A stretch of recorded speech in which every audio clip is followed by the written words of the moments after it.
오늘 제목은 하나님의 심판을 막는 중보자라는 제목으로 하나님 말씀을 전하겠습니다. 하나님은 심판하기를 싫어합니다. 자기가 만들고 그것을 파괴하는 것을 어찌 좋아하겠습니까? 그런데 다른 방법이 없습니다. 수많은 선지자를 보내고 오랫동안 설득했지만은 결국에는 실패하고 말았습니다. 가장 큰 원인이 뭘까? 하면은 거짓 선지자들이 거짓말로 우리는 평안하다 안전하다 라고 해서 계속해서 거짓말하기 때문입니다. 만약에 거짓 선지자가 없었더라면은 진짜 선지자가 전한 말씀을 듣고 심각하게 고민해 봤을 것입니다. 그런데 사람들은 뭘 듣길 좋아하느냐? 잘하고 있다, 평안하다, 안전하다, 걱정하지 마라, 잘 되고 있다, 앞으로 더 잘 될 것이다 라는 그런 말을 듣기를 좋아합니다. 사람들이 가장 듣기 싫어하는 말이 무엇이냐 하면 너의 행동이 잘못되었으니 회개하라 라는 것을 듣기 싫어합니다. 지금도 마찬가지죠. 듣기 싫으면은 귀를 닫아버리고 말을 하지 못하도록 합니다. 또 목사에게 항의하죠. 아이고 일주일 동안 얼마나 힘들게 살아왔는데 좀 좋은 말을 좀 해줘라 라고 하면서 그렇게 항의를 합니다. 그러면은 목사는 회개에 대한 말씀을 이제 더 이상 못하게 됩니다. 부담이 되죠. 결국에는 그에 대해서 입을 닫아 버리게 됩니다. 그런데 그것은 목사의 허물이 되어지고 그리고 성도들이 주님께 더욱더 정결하게 되어지는 데 있어서 정말 중요한 기회를 다 날려버리고 결국에는 교회 안에 종교인만 남습니다. 즉 예수님 시대로 따지면은 바리새인들만 남는다라는 것입니다. 잘해봐야 바리새인이 되는 것입니다. 그런데 우리가 깊이 생각해야 될 것은 무엇이냐면 회개가 없는 교회는 더 이상 교회가 아닙니다. 거룩하지 못한 교회면 더 이상 교회가 되지 않고 회개하지 않는다면은 그 성도라고 할 수 없습니다. 회개하지 않는 성도는 없습니다. 성도는 어떤 사람이냐? 날마다 자신을 돌아보며 예수님의 보혈로 자기의 옷을 깨끗하게 빨고 예수님을 쫓아가는 사람인 줄 믿습니다.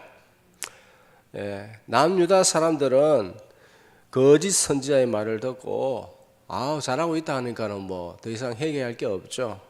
회개가 사라져 버렸습니다. 회개의 가능성도 사라져 버렸습니다. 가능성이 사라지면 어떻게 되느냐? 가능성이 있으면 하나님께서 그래도 계속해서 참고 기다립니다.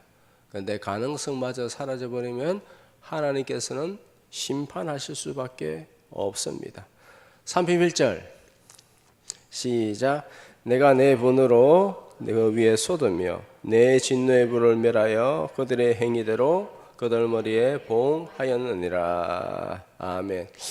자, 남유다가 멸망하게 됐는데 그 원인이 무엇인가 라는 것을 일단 한번 살펴보겠습니다.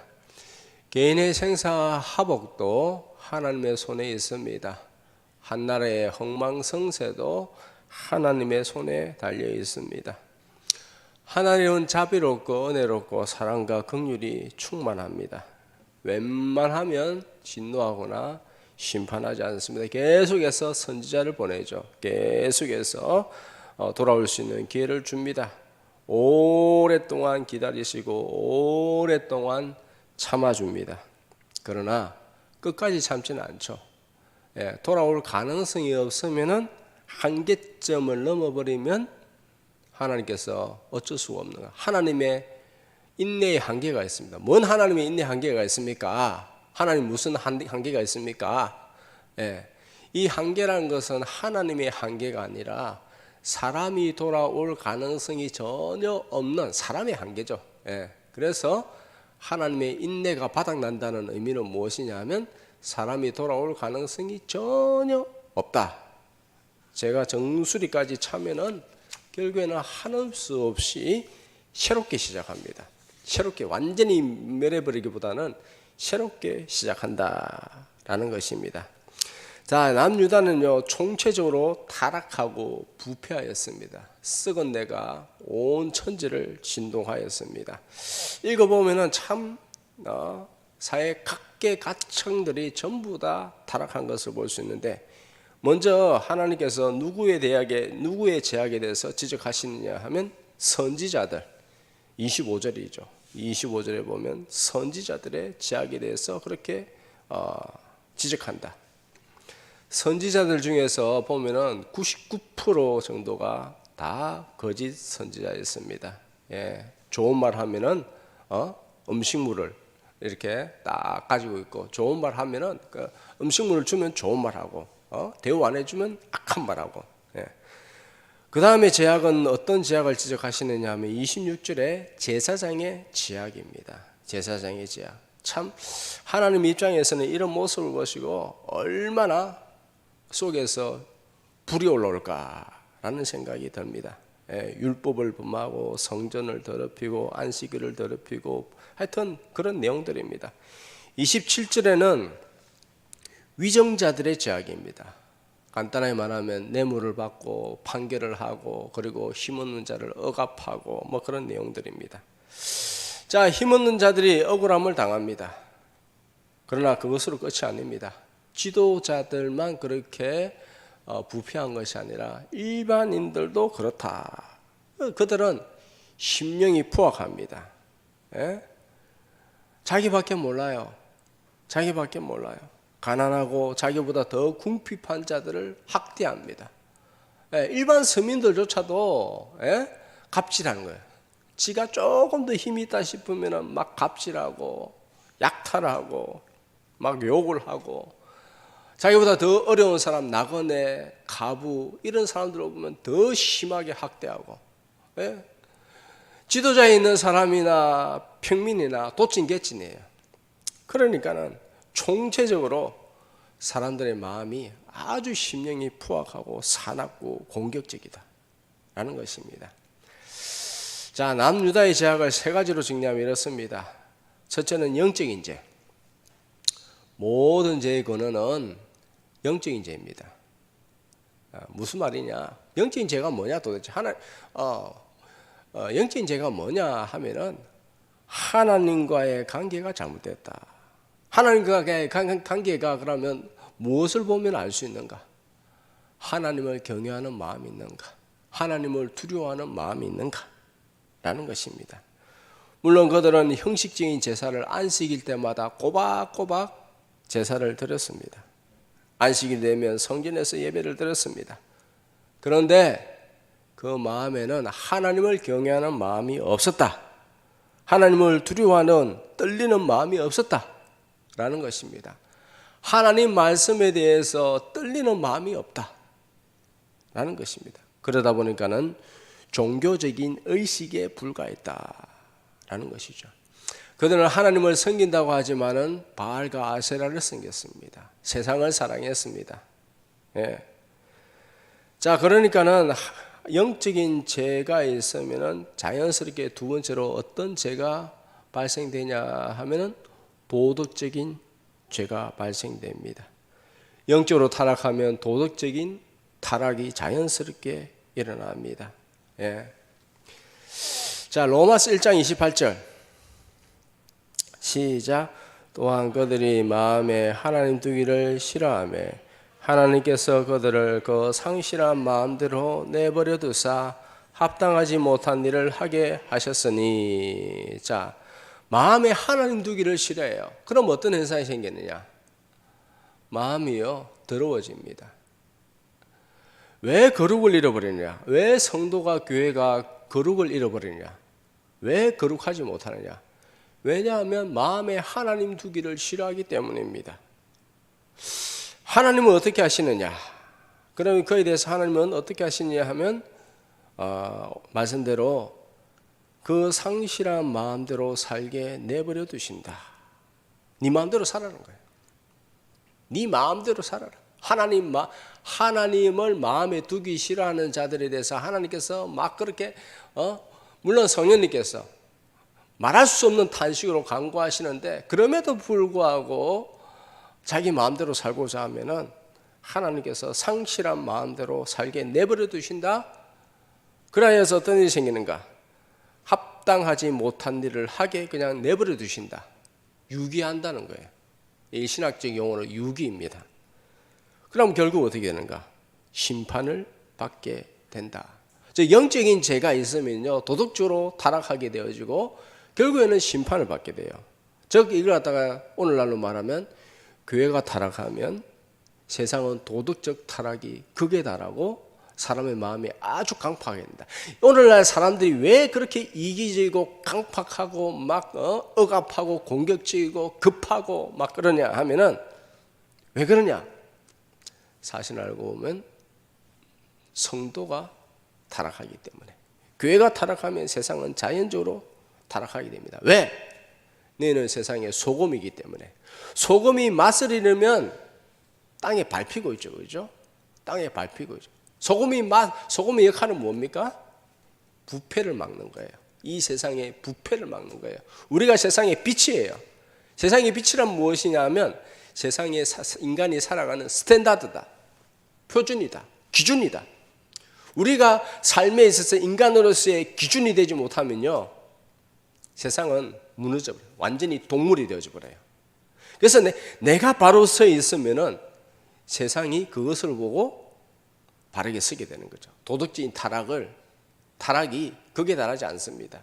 그런데 교회가 세상의 빛으로서 그렇게 서 있지 못하면 세상은 도덕적으로 타락해 버린다 라는 것입니다. 지난주에 어떤 목사님하고 통화를 했습니다. 다음 달에 은퇴하시는 목사님인데요, 4월 달에 은퇴하신다 하더라고요. 이분은 미국 오렌지 카운티에 그렇게 목회하시다가 이제 마지막 몇 년 남은 인생, 목회 생활 몇 년 남은 인생, 한국이 그리워서 마지막 목회를 한국에 와서 그렇게 하시고 이제 은퇴를 앞두고 있습니다. 많은 대화를 했습니다. 많은 대화를 하면서 아주 간단하게 말하면 이런 것이죠. 야, 한국 교회도 이렇게 됐냐? 한국 교회 그래도 참 옛날을 생각이 나서 그리워해서 한국 교회에 와서 이렇게 하는데, 와, 한국 교회도 어떻게 이렇게 됐냐? 어쩌다 이 지경까지 됐냐? 네. 미국 교회 성도들이야 그렇다 하더라도 미국에서 오렌지 카운티 그쪽에는 그래 미국에서 제일 부자들이 사는 곳이거든요. 거기서 목회하시다가 이렇게 오셨는데, 그래도 한국은 그래도 좀 더 나을 거다. 마지막 그래도 참 목회를 소망을 가지고 그렇게 왔는데, 근데 와 보니까 너무 진짜 교회 안을 보니까는 너무 소망이 없다라는 것이에요. 그분이 말씀하시기를, 나도 이제 주님이 오실 때가 된 것을 이제 감지하고 있는데, 미국에 신령파라고 있습니다. 기도 많이 하는, 정말 하루 종일 기도하고 724 일주일 동안 24시간 동안 계속해서 릴레이 기도하고 그런 아주 기도를 많이 하는 그런 신령파 그런 집단이 있습니다. 거기서도 참 주님 오실 때가 다 됐다, 마지막 기회를 주셨다라고 하면서 그렇게 말하는데, 첫째 무엇을 보고 주님 오실 때가 됐는가라고 했을 때 인간의 타락한 심령을 봤을 때 그렇다라는 것이고, 두 번째는 주님의 말씀에 의하여서 복음이 전 세계에 이제 전해졌기 때문에 주님 오실 때가 다 됐다라고 이렇게 말하면서 섭섭한 한국교회의 실태에 대해서 나누었습니다. 자, 우리는 세상에 일어나는 모든 사건을 영적으로 이해해야 됩니다. 보이는 것은 보이지 않는 것에, 즉 영적인 싸움의 결론이다, 결과다 라는 것입니다. 눈에 보이는 모든 사건들은요, 우연히 일어나는 거 아닙니다. 그냥 일어나는 거 아닙니다. 예? 우파가 이기고 있는 거 그냥 이거 이기고 있으니까 그거 아닙니다. 기도하기 때문에 하나님께서 역사하시는 겁니다. 진짜 기도하기 때문에 이런 일이 일어나고 있는 것입니다. 모든 사건들은 우연히 일어나는 것이 아니라 영적인 결과물이다. 우리가 기도함으로써 영적인 전쟁에서 승리해야 됩니다. 그래야 좋은 열매를 거둘 수 있고 우리가 그것을 누릴 수가 있다라는 것입니다. 자, 나라가 망하지 않는 이유는 무엇이냐 하면 의인이 있기 때문입니다. 하나님께서 인정하시는 중보자가 있기 때문입니다. 이 중보자가 없으면요, 나라가 결국에는 한순간에 무너집니다. 자, 하나님께서 영적으로 도덕적으로 타락하면 어떻게 하시느냐? 선지자를 계속해서 보내주시고 말씀을 보내주시고 오랫동안 기다려주시고 당장 심판하지 않습니다. 그러나 점점 진노가 쌓입니다. 진노가 쌓이다가 한꺼번에 심판이 폭발합니다. 예를 들어서 갑자기 전쟁이 일어나고 갑자기 사건들이 터지고 갑자기 사회가 혼란스러워지고 이런 일이죠. 예를 들어서 2022년도에 우크라이나가 전쟁 하루 전날 밤이었습니다. 젊은 남자들이 클럽에 가가지고 막 춤을 추고 놉니다. 네. 기자가 와서 인터뷰합니다. 아니 이제 곧 전쟁이 날 거라고 하는데 이렇게 두렵지 않냐고, 이렇게 놀 수 있냐고 라고 그렇게 물었습니다. 그랬더니 젊은이가 이렇게 말하더라고요. 제가 그 인터뷰하는 걸 내가 들어봤거든요. 아이고 전쟁이 왜 일어납니까? 절대로 전쟁이 일어나지 않습니다 하면서 막 젊은이들이 낄낄거리면서 하하 호호 하면서 막 춤을 추면서 아이 절대로 전쟁이 안 난다 라고 하면서 그렇게 하는 모습을 보았습니다. 사실 우크라이나가 엄청나게 타락했거든요. 예. 여러분들 잘 모르실 거예요. 제가 들어보면 진짜 가관입니다. 진짜 세상 부패의 온상이 그냥 거기서 진행되고 있더라고요. 자, 하나님의 심판을 어떻게 막을 수 있는가? 하나님의 심판을 어떻게 막을 수가 있는가? 아니 하나님께서 심판하고자 하는데 누가 막을 수 있겠어요? 누가 막죠? 모세가 막았잖아요. 모세와 같이 하나님 앞에 중보하는 자가 있으면 그 모든 진노를 막을 수가 있다라는 것입니다. 아시겠죠? 이스라엘을 다 없애려고 했을 때 누가 막았었어요? 100명이 막았었어요? 1000명이 막았었어요? 10,000명이 막았었어요? 몇 명이 막았었어요? 한 사람이 막았었어요. 한 사람이. 하나님 그러시면 안 됩니다. 딱 하면서 양팔을 벌리고 차라리 나를 죽여라. 네? 하나님의 역사는 다수 위해서 일어나는 것이 아니라 한두 사람 위해서 하나님의 역사가 일어나는 거예요. 아시겠죠? 한 사람이 그래서 중요한 거예요. 한 사람이. 네. 자, 30절 31절 그에 대해서 말씀하시고 있죠. 다 같이 시작. 이 땅을 위하여 성을 쌓으며 성 무너진 데를 막아서서 나로 하여금 멸하지 못하게 할 사람을 내가 그 가운데 찾다가 찾지 못하였으므로 내가 내 분노를 그들 위에 쏟으며 내 진노의 불로 멸하여 그들의 행위로 그들 머리에 봉하였느니라. 주 여호와의 말씀이니라. 아멘. 하나님의 심판을 막아설 자가 있으면 하나님께서 심판을 일단 유보하십니다. 그런데 막는 자가 없으면 어떻게 한다고요?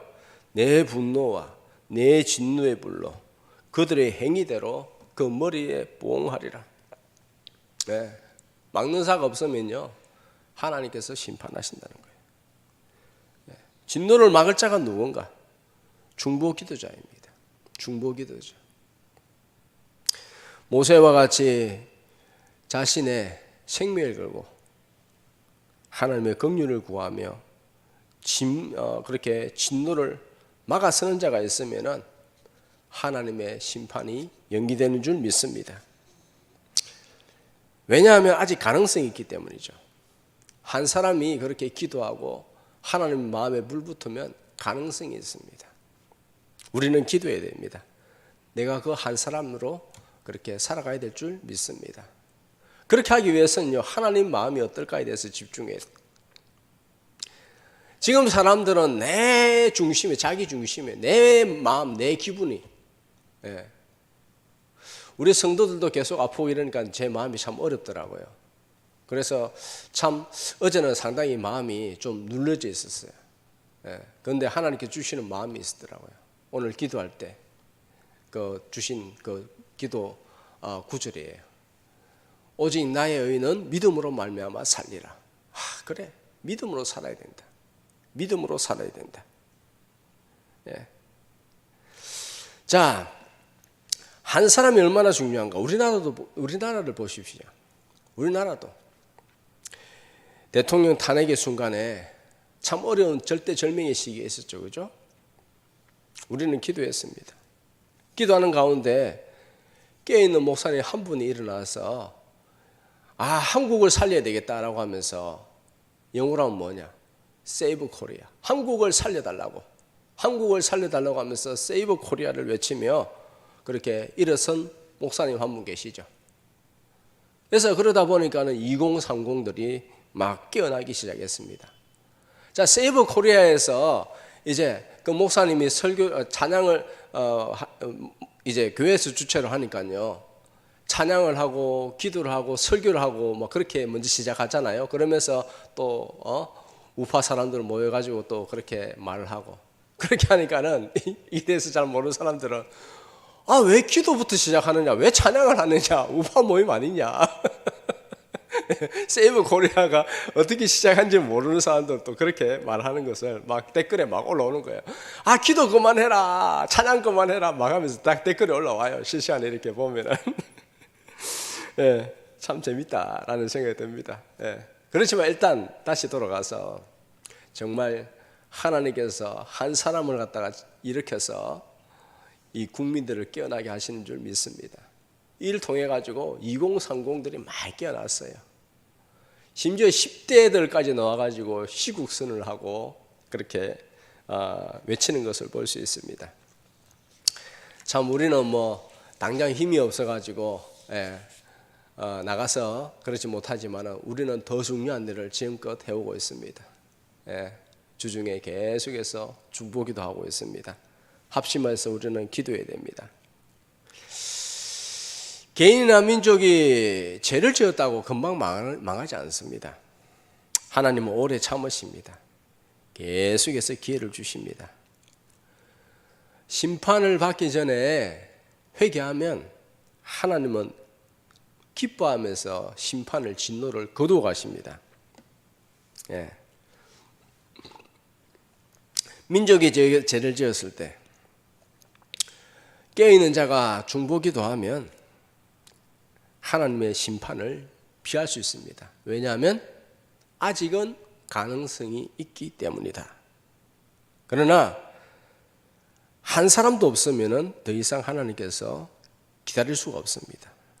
여지없이 하나님의 진노와 심판이 임할 수밖에 없습니다. 예를 들어서 뭐 성경에 잘 나오죠. 소돔의 멸망. 의인 10명이 없어서 망했다. 그런데 의인이 한 명도 없어요. 솔직히 한 명도 없어요. 잘 아시다시피. 물론 그들의 영적 도덕적 타락, 제약 때문이지만은 의인 10명이 없어서 망했다. 아니, 한 명도 없어요. 한 명이라도 있으면은 회개할 기회가 있기 때문에, 가능성이 있기 때문에 하나님께서 용서해 주십니다. 자, 예루살렘의 멸망을 한번 보십시오. 예루살렘요, 의인 한 명도 없어서 망한 것입니다. 예루살렘은 성전이 있는 곳입니다. 매주 예배를 드리는 곳입니다. 거기서 제사가 있습니다. 찬양이 있습니다. 말씀이 있습니다. 그런데 의인이 한 명도 없었다는 거예요. 안타깝게도. 의인이 없다는 것은 하나님의 마음에 대해서 관심 있는 자가 없었다는 거예요. 의인이 어떤 사람이에요?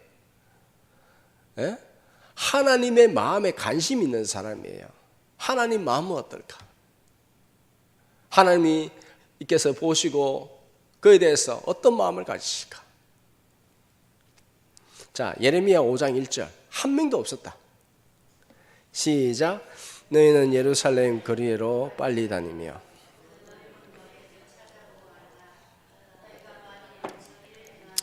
진리를 구하는 자를 한 사람이라도 찾으면 내가 이 성읍을 용서하리라. 아멘. 몇 명이 없다고요? 아니, 예루살렘 성전이 있어요. 매주마다 거기는 하나님의 백성 선민이라고 하면서 예배를 드려요. 찬양을 드려요. 기도를 해요. 말씀을 드려요. 양을 잡고 소를 잡고 불을 태워요. 번제를 드려요. 그런데 하나님의 마음에 합한 사람이, 하나님 뜻을 구하고 하나님 뜻대로 살고자 순종하는 사람이 한 명이라도 있다 없다? 없다는 거예요. 없어. 이번에 세이브 코리아 안 했으면은 아마 하나님께서 이 땅을 어떻게 했는지 모르겠어요. 진짜 북한에게 넘겨주는 거예요. 왜? 보셨잖아요. 사법부, 행정부, 뭐 국회는 물론이거니와 법이 그냥 얼마나 이렇게 좌파로 넘어가 있는지. 오늘날 교회, 큰 교회 한번 보십시오. 이름 안 들미겠어요. 뭐 분당에 있는 너희들 교회까지 뭐 사랑이 있네 없네 교회, 여의도에서 제일 큰 교회 뭐 그런 게 다 입에서는 교회에서는 합조회가 됩시다. 일절 그런 소리 하지 말라고. 정치 얘기하지 말라고. 아니, 성경에 다 정치 얘기인데, 성경에 다 정치 얘기예요. 모세가 바로에 가가지고 내 백성을 내놔라, 자유케 해라, 해방을 달라. 정치 얘기예요. 정치 얘기. 기타 등등 이 정치 얘기예요. 그거에 대해서 또 얘기하면 너무 기니까 넘어갑시다. 자, 세상이 타락하고 부패하는 이유가 성도의 타락입니다. 교회의 타락입니다. 교회의 책임입니다. 세상이 멸망하는 이유가, 나라가 멸망하는 이유가 무엇이냐면 한 사람의 성도가 없기 때문에 멸망하는 것입니다. 내가 바로 서야 돼요. 내가 바로 서야 돼요. 하나님 마음은 어떠실까? 하나님 얼마나 아파하실까? 괴로워하실까? 그걸 생각해야 돼요. 하나님은 누구를 찾으시느냐? 성도를 찾아요. 세상이 아무리 악하고 더러워도요, 한 명이라도 있으면 내가 봐준다는 거예요. 모세 한 명 때문에 봐줬잖아요. 실제로. 맞죠? 그죠? 한 명 때문에 봐줬어요. 하나님의 유일한 관심은요, 교회입니다. 성도입니다. 자, 그렇기 때문에 오래 믿은 사람들이요, 더 큰 책임감을 가지고 하나님께 기도해야 됩니다. 왜? 먼저 믿었기 때문에, 먼저 알았기 때문에. 5달란트 받은 자는 5달란트 맡기면은 5달란트 하나님께서 요구하시고, 2달란트 맡긴 자에게는 2달란트 찾아가십니다. 1달란트 맡긴 자에게는 1달란트만 하나님께서 요구하시는 것을 볼 수 있습니다. 우리가 예수님을 먼저 알았기 때문에, 말씀을 먼저 알았기 때문에, 성령을 먼저 경험했기 때문에 우리는 그에 대한 책임이 있다. 누가복음 12장 48절 시작.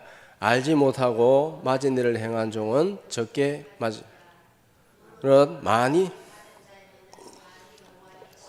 많이 맡은 자에게는 많이 달라 할 것이니라. 아멘. 먼저 믿었으면 먼저 믿은 자로서의 책임이 있다. 먼저 믿었기 때문에 복도 많이 받지만 그에 대한 책임도 많이 있다. 요즘 말로 하면 노블리스 오블리제죠. 노블리스 오블리제가 뭡니까? 권한을 많이 가지고 있으면 책임도 더 많이 져야 된다. 특별히 목사들의 책임에 대해서 하나님께서 엄중하게 묻고 있습니다. 야고보서 3장 1절 시작. 내 형제들아, 너희는 선생된 우리가 더 큰 심판을 받을 줄 선생이 많이 되지 말라. 자, 야고보 형제가 그렇게 말합니다. 선생된 너희들이 더 큰 심판을 받을 것이다. 선생이 누구예요? 목사죠. 목사 되지 말라는. 그런데 하나님의 부르심에 따라 목사가 됐으면 더 정신을 바짝 차려야 된다. 알고도 행하지 않으면 더 많이 맞을 것이다. 모르고 행한 거에 어쩔 수 없지만 알고도 행하면 더 많이 맞는다. 예. 맡긴 자의 구할 것은 충성이니라. 지금 우리 사회가 영적으로 도덕적으로 참 많이 어렵습니다. 교회 안에서조차도 하나님을 두려워함이 없습니다. 하나님을 두려워하지 않아요. 자기가 하나님이 되어서 자기 생각, 자기 기분을 그냥 최우선순위로 여기는 사람들이 수두룩합니다. 뭐 세상은 말할 것도 없고. 자, 이런 세상에서 우리는 어떻게 되는가?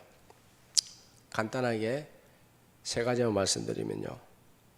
내가 의로운 삶을 살아야 된다. 내가 하나님 마음에 대해서 계속 생각하고 하나님께 집중하며 하나님의 마음에 포커스를 맞추고 살아야 된다.